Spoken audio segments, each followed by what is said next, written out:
Mənim ağıllı balalarım, nə yaxşı ki, hər birinizi tanıdım.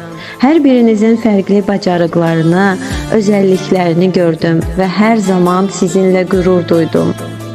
Həyatda istədiyiniz hər şeyə nail olmağa gücünüz, iradəniz, bacarığınız və potensialınız var. Həmişə özünüzə inanın. Sizə ən böyük arzum həyatda xoşbəxt, sağlam və uğurlu olmağınızdır. Harda olsanız da, kim olsanız da, bilin ki, bu müəllimənizin qəlbində həmişə yeriniz var. Dönüp şıldak keçip kıza, sevinciyle yürürüm.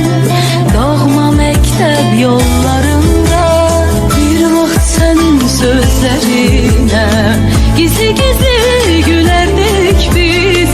Deyəndə ki, vaxt gələcək, bu günləri anacaksın. Əziz müəllimim, dediklərin doğru imiş, səhvdir, səhvdir.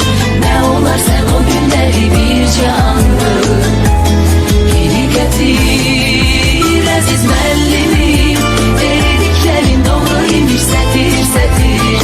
Nə olar sən o günləri bircə andır geri gətir. Əziz müəllimim,